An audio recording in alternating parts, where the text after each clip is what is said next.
नमस्कार दोस्तों, कैसे हैं आप सब लोग। आज है 30 जनवरी 2026 को। आइए जानते हैं मायावती जी से जुड़ी 15 बड़ी खास और बेहद अहम खबरें, वो भी सिर्फ कुछ ही मिनटों में। दोस्तों, आज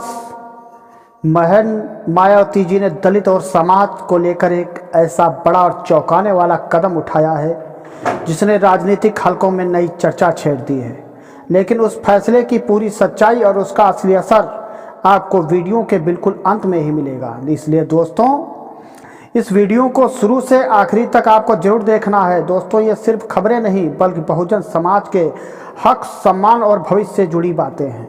इसलिए यदि आप बसपा की सोच और आंदोलन से जुड़े हैं तो हमारे चैनल को सब्सक्राइब करें, वीडियो को लाइक करें और कमेंट बॉक्स में पूरे विश्वास के साथ बीएसपी बहन मायावती जिंदाबाद जरूर लिखें। दोस्तों, ये वो खबरें हैं जिसमें दलित समाज को ऊपर नीचे से लेकर के ऊपर तक पहुंचाने का कार्य, अर्थात जमीन से लेकर के निम्न स्तर से लेकर के उच्च स्तर तक पहुंचाने का काम बहन मायावती जी ने किया है। दोस्तों, बहन मायावती जी ने दलित समाज को, ओबीसी, सभी सवर्ण, सभी समाज को लेकर के बहुत बड़े ऐलान किए हैं। यदि आपको हमारे वीडियो अच्छे लगें तो अपने दोस्तों के व्हाट्सएप, फेसबुक और इंस्टाग्राम पर शेयर करना ना भूलें। चलो शुरू करते हैं आज की 15 बड़ी खबरें। और हाँ, ये खबरें रोज़ाना आपको सुबह 8 बजे से सुनने और देखने को मिलेंगी। चलो शुरू करते हैं आज की 15 बड़ी खबरें। सुनिए आज की पहली खबर सुनिए। बसपा सुप्रीमो मायावती जी ने 2027 के उत्तर प्रदेश विधानसभा चुनाव को लेकर एक ऐसी लकीर खींच दी है जिसने विपक्षी खेमे में हलचल मचा दी है। आज लखनऊ में आयोजित एक महत्वपूर्ण प्रेस वार्ता में बहन जी ने स्पष्ट कर दिया कि बहुजन समाज पार्टी आने वाले विधानसभा चुनाव में किसी भी गठबंधन का हिस्सा नहीं बनेगी। उन्होंने दो टूक शब्दों में कहा कि गठबंधन करने से बसपा का वोट तो दूसरी पार्टियों को ट्रांसफर हो जाता है, लेकिन दूसरी पार्टियों का आधार वोट बसपा को नहीं मिलता, जिससे पार्टी को नुकसान होता है। मायावती जी ने कार्यकर्ताओं को संबोधित करते हुए कहा कि अब समय आ गया है कि हम अपनी ताकत को पहचानें और 2007 की तरह सर्वजन हिताय सर्वजन सुखाय के नारे के साथ अपने दम पर पूर्ण बहुमत की सरकार बनाने के लक्ष्य पर काम करें। उन्होंने जिला अध्यक्षों को निर्देश दिए हैं कि वे बूथ स्तर पर जाकर पुराने और निष्ठावान कार्यकर्ताओं को फिर से जोड़ें और ये सुनिश्चित करें कि हर गांव में बसपा की विचारधारा का झंडा बुलंद हो। इस फैसले से ये साफ हो गया है कि बसपा अब किसी भी समझौते के मूड में नहीं है और वो अपनी स्वतंत्र पहचान के साथ चुनावी मैदान में उतरेगी। पार्टी सूत्रों का कहना है कि बहन जी ने उम्मीदवारों के चयन की प्रक्रिया भी तेज कर दी है और इस बार युवाओं और जमीनी कार्यकर्ताओं को प्राथमिकता दी जाएगी। ये खबर उन विरोधियों के लिए बड़ा झटका है जो बसपा को किसी गठबंधन में शामिल मानकर अपनी गोटी सेट कर रहे थे। अब 403 सीटों पर बसपा का हाथी अकेला चलेगा और सत्ता की चाबी हासिल करने के लिए संघर्ष करेगा। आइए बढ़ते हैं दूसरी बड़ी खबर की ओर, जिसमें मायावती जी ने विश्वविद्यालय अनुदान आयोग यूजीसी के 2026 के नए इक्विटी नियमों और आरक्षण के मुद्दे पर केंद्र सरकार को कड़ी चेतावनी दी है।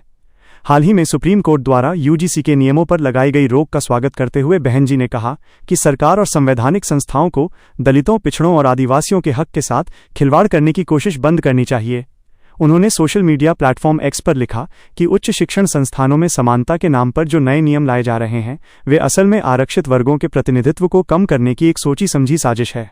मायावती जी ने मांग की है कि किसी भी नए नियम को लागू करने से पहले सभी संबंधित पक्षों, विशेषकर बहुजन समाज के प्रतिनिधियों से मशविरा किया जाना चाहिए ताकि सामाजिक न्याय के सिद्धांतों का उल्लंघन न हो। उन्होंने ये भी कहा कि अगर सरकार ने शिक्षा और नौकरियों में आरक्षण को कमजोर करने का प्रयास किया तो बसपा पूरे देश में आंदोलन छेड़ने से पीछे नहीं हटेगी। बहन जी का ये कड़ा रुख इस बात का संकेत है कि वे अब संसद से लेकर सड़क तक आरक्षण के मुद्दे पर सरकार को घेरने की पूरी तैयारी कर चुकी हैं। उन्होंने पार्टी के कानूनी जानकारों को भी सक्रिय रहने को कहा है ताकि संवैधानिक अधिकारों की रक्षा के लिए कानूनी लड़ाई भी मजबूती से लड़ी जा सके। ये खबर उन लाखों छात्रों और युवाओं के लिए एक बड़ी उम्मीद बनकर आई है जो अपनी शिक्षा और करियर को लेकर चिंतित हैं। आइए बढ़ते हैं तीसरी बड़ी खबर की ओर, जो कि बसपा के भविष्य के नेतृत्व और संगठन की मजबूती से जुड़ी है। आज मायावती जी ने आकाश आनंद को एक बार फिर बड़ी और अहम जिम्मेदारी सौंपते हुए उन्हें उत्तर प्रदेश सहित पूरे देश में बहुजन अधिकार संकल्प यात्रा निकालने का निर्देश दिया है। बहन जी ने महसूस किया है कि डिजिटल युग में युवाओं को पार्टी से जोड़ने के लिए एक युवा चेहरे का मैदान में होना अनिवार्य है। आकाश आनंद की हालिया सक्रियता और उनकी रैलियों में उमड़ रही भीड़ को देखते हुए उन्हें अब सीधे तौर पर संगठन की कमान दी गई है। यह यात्रा फरवरी के पहले सप्ताह से शुरू होगी और इसका उद्देश्य उन युवाओं तक पहुंचना है जो सोशल मीडिया के माध्यम से बसपा के खिलाफ किए जा रहे दुष्प्रचार के शिकार हो जाते हैं। मायावती जी ने कहा कि आकाश आनंद गांव-गांव जाकर लोगों को बसपा शासनकाल के ऐतिहासिक कार्यों जैसे कि नोएडा का विकास और दलित महापुरुषों के सम्मान में बनाए गए स्मारकों के बारे में बताएंगे। इस यात्रा के दौरान आधुनिक तकनीकों का इस्तेमाल किया जाएगा ताकि पार्टी की बात सीधे और सरल भाषा में जनता तक पहुंचे। ये कदम न केवल पार्टी के भीतर नई ऊर्जा भरेगा बल्कि विरोधियों के उस नैरेटिव को भी ध्वस्त करेगा जो बसपा को थकी हुई पार्टी बताते हैं। बहन जी खुद इस यात्रा की निगरानी करेंगी और समय समय पर मार्गदर्शन देती रहेंगी। आइए बढ़ते हैं चौथी बड़ी खबर की ओर, जिसमें मायावती जी ने राज्यसभा में पार्टी की स्थिति को लेकर अपनी चिंता और रणनीति साझा की है। 2026 में बसपा के एकमात्र राज्यसभा सांसद का कार्यकाल समाप्त होने के साथ ही संसद के ऊपरी सदन में पार्टी का प्रतिनिधित्व शून्य होने जा रहा है। इस पर बहन जी ने आज एक भावुक लेकिन संकल्पपूर्ण बयान दिया। उन्होंने कहा कि सत्ताधारी दल और उनके सहयोगी ये समझ रहे हैं कि वे बसपा को सदन से बाहर करके दलितों की आवाज को दबा देंगे, लेकिन वे भूल रहे हैं कि बसपा एक आंदोलन है जिसे मिटाया नहीं जा सकता। उन्होंने कार्यकर्ताओं से आह्वान किया कि वे इस कमी को अपनी सबसे बड़ी ताकत बनाएं और 2027 के चुनाव में इतनी प्रचंड जीत हासिल करें कि भविष्य में राज्यसभा में बसपा का भारी बहुमत हो।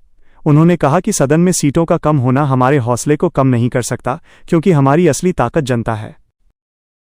आइए बढ़ते हैं पांचवी बड़ी खबर की ओर, जिसमें मायावती जी ने उत्तर प्रदेश की कानून व्यवस्था को लेकर योगी सरकार और पिछली सपा सरकार दोनों को आड़े हाथों लिया है। आज अपने संबोधन में बहन जी ने स्पष्ट रूप से कहा कि वर्तमान सरकार में भी वही स्थिति है जो समाजवादी पार्टी के शासनकाल में थी, जहां अपराधी और दबंग बेखौफ होकर दलितों और वंचितों का शोषण कर रहे हैं। उन्होंने कहा कि प्रदेश में कानून व्यवस्था को सुधारने के लिए केवल बयानों की नहीं बल्कि बसपा वाले कड़े शासन की जरूरत है, जहां अपराधी अपराध करने से पहले 100 बार सोचे। बहन जी ने हालिया घटनाओं का जिक्र करते हुए कहा कि जब तक शासन प्रशासन में निष्पक्षता नहीं आएगी तब तक आम आदमी सुरक्षित महसूस नहीं कर सकता।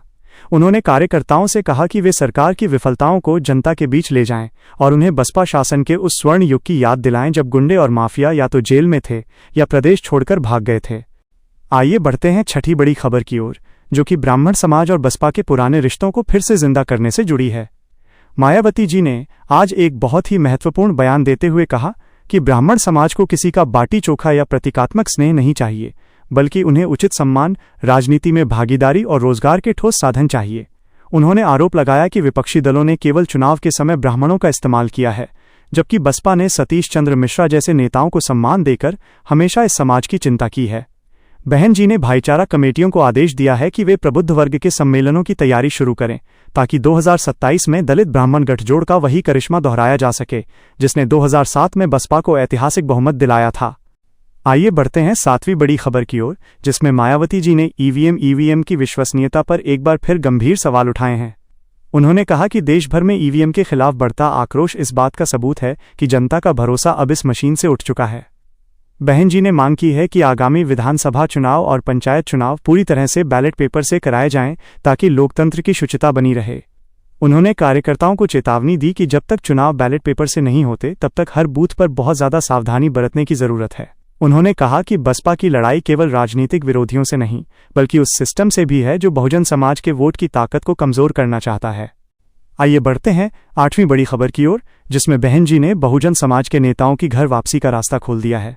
आज राजनीतिक गलियारों में ये खबर सबसे ज्यादा चर्चा में है कि धर्म सिंह सैनी और स्वामी प्रसाद मौर्य जैसे दिग्गज नेता जो बसपा छोड़कर चले गए थे वे फिर से हाथी पर सवार हो सकते हैं। हालांकि मायावती जी ने सीधे तौर पर किसी का नाम नहीं लिया, लेकिन उन्होंने संकेत दिया कि जो नेता अपनी गलती सुधारना चाहते हैं और बसपा के अनुशासन को मानने को तैयार हैं, उनके लिए पार्टी के दरवाजे बंद नहीं हैं।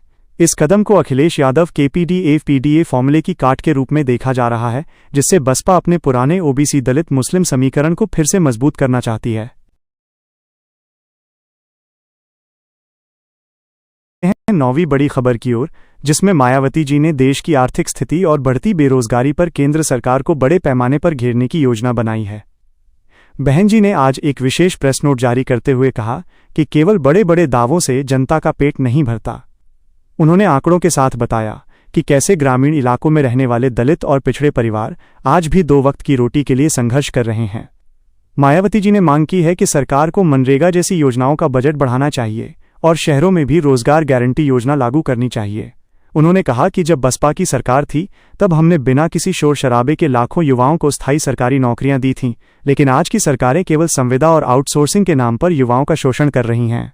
बहन जी ने कार्यकर्ताओं से कहा कि वे बेरोजगारी के इस मुद्दे को गांव के हर दरवाजे तक पहुंचाएं और युवाओं को समझाएं कि उनके सुनहरे भविष्य की चाबी सिर्फ बसपा के पास है। आइए बढ़ते हैं 10वीं बड़ी खबर की ओर, जो सीधे तौर पर पश्चिमी उत्तर प्रदेश की राजनीति और किसान आंदोलन से जुड़ी है।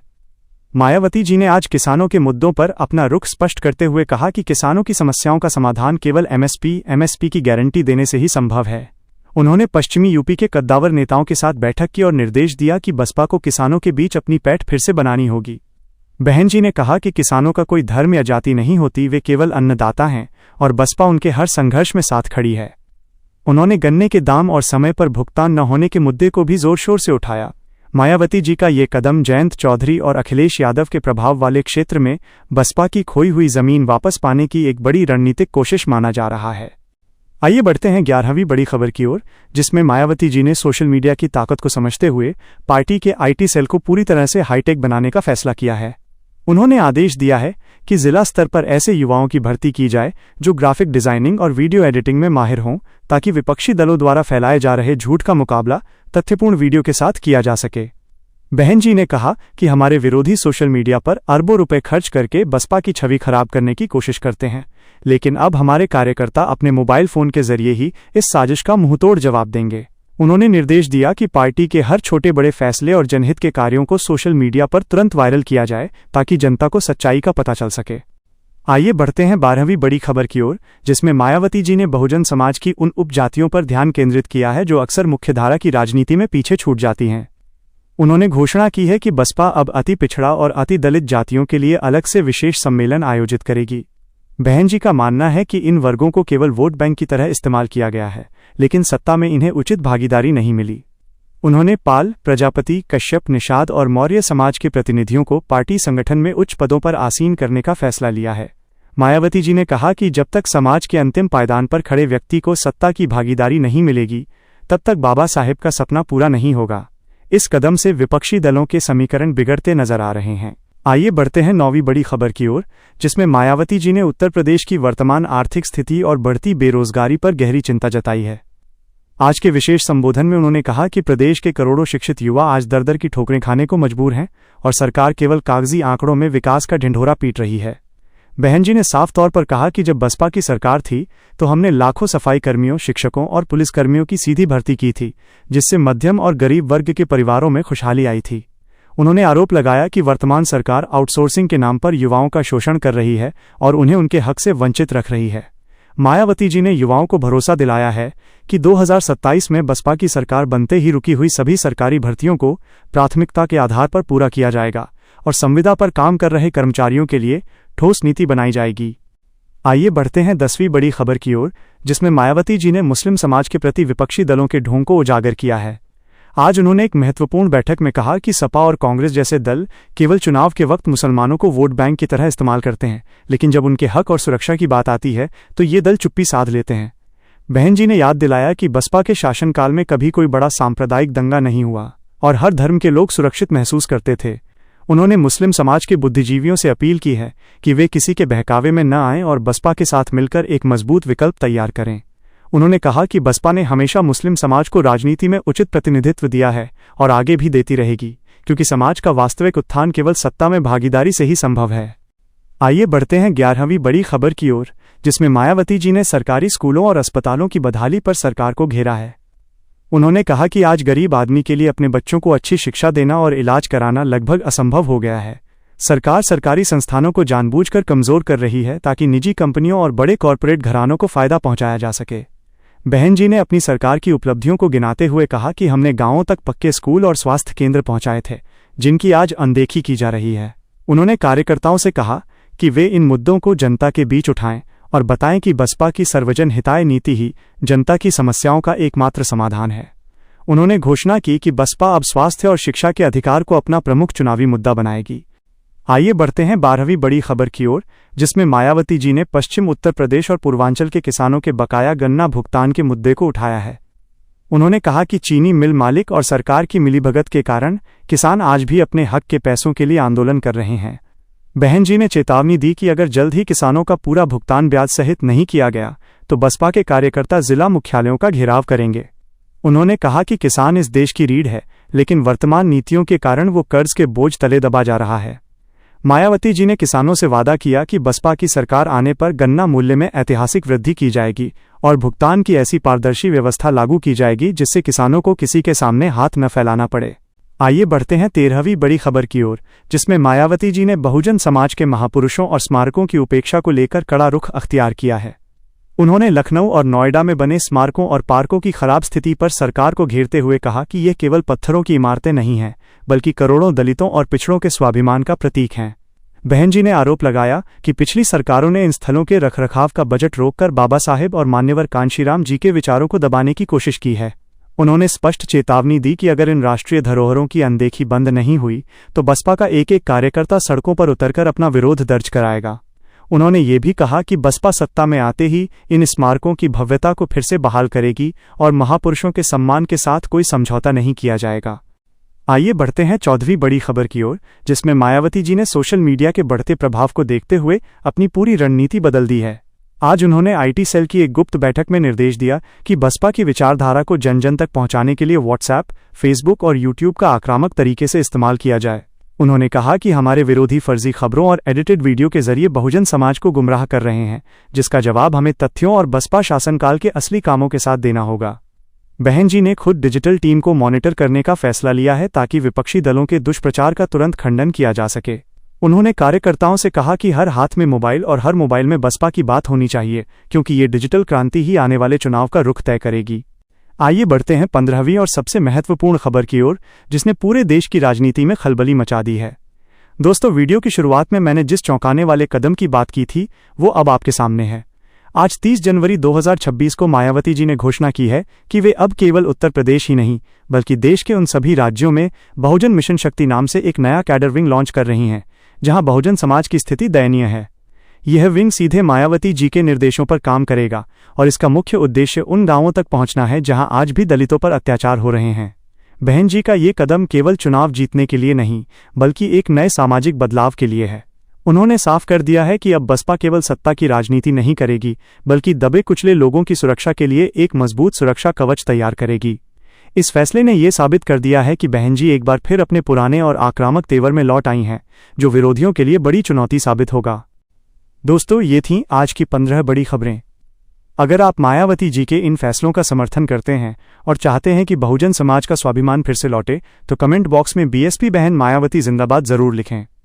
वीडियो को ज़्यादा से ज़्यादा शेयर करें ताकि हर घर तक ये जानकारी पहुंच सके।